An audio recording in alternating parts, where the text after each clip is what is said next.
አቶ ዮሴፍ ስለሺ፣ አቶ ታየ ገብረ ማርያም፣ ወይዘሮ ምህረት ይሳቅና አቶ ምስክር ዘለቀ በሰጡት አስተያየት ምርጫው በሰላማዊ መንገድ መከናወኑን ተናግረዋል። ያለምንም ችግር በመከናወኑ ደስታቸውን ለጣቢያችን በሰጡት አስተያየት ገልጸዋል። ሰባተኛ ሀገራዊ ምርጫ ባለንበት አካባቢ በሰላም ሌሊት 12 ሰዓት ወጥተን በሰላም መርጠን በሰላም ተመልሰናል። ሰላሙም የተጠበቀ ነው። ህብረተሰቡም በሰላም ወጥቶ በሰላም የሚፈልገውን መርጦ ገብቷል። እኛም ደግሞ አሁን የመጨረሻውን ቆጠራ ውጤቱን ለማጠብቀን ለመስማት ዝግጁ ሆነን እየጠበቅን ነው። እዛ የተቀመጡ በጥሩ ሁኔታ ለሰው እንደሚገባ ውጪም አስተምሯሉ። ውስጥ ስገባም በጥንቃቄ አስተምሮ ነው። በጥሩ ሁኔታ በሰልፍ ገብቶ ነው ሰው ያለው። በምርጫ ቦርድ የሰዓት ጭማሪ ምክንያት እስከ እኩለ ሌሊት ድረስ ስርዓት ባለው መንገድ መምረጣቸውንም አስታውቀዋል።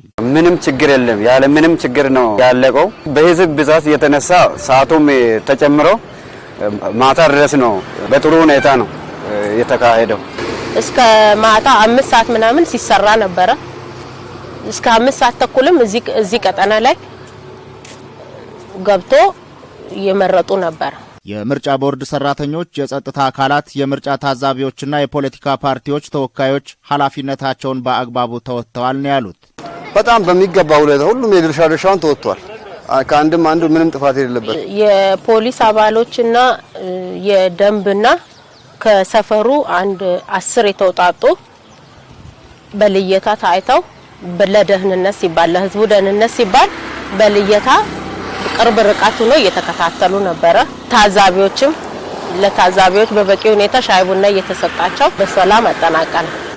ዲሞክራሲን የሚያሳይ አይነት ነገር ያሁኑ ጥሩ አይነት ነው ያለውና እኔ በጣም ቆንጆ ነው። ህብረተሰቡ ምንም አይነት ኮሽታ ምንም አይነት ሰላም በሆነ በአካባቢያችን እንግዲህ ቦንጋ ድሮም ሰላም የሆነ እንትን ነው በሰላም የተጠናቀቀበት ነው። የድምጽ አሰጣጥ ሂደቱ ለአቅመ ደካሞችና ለአካል ጉዳተኞች ቅድሚያ ተሰጥቶ መከናወኑን ጠቁመዋል። ምርጫው በጥሩ ሁኔታ ነው የተሳካው። አካል ጉዳተኞችን፣ ነፍሰ ጡሮችን፣ ሽማግሌዎችን፣ የሃይማኖት አባቶችን ቅድሚያ በመስጠት ተሳልፈናል። የፖለቲካ ፓርቲዎች ተመራጮችና መራጩ ህዝብ የምርጫው ውጤት ይፋ እስኪሆን በትዕግስት መጠባበቅና ሲገለጽም በጸጋ መቀበል እንዳለባቸው አስተያየት ሰጥተዋል። የምንጠብቀው የምርጫ ቦርድ የሚሰጠን ውጤት ማየት ብለን ነው የምንጠብቀው።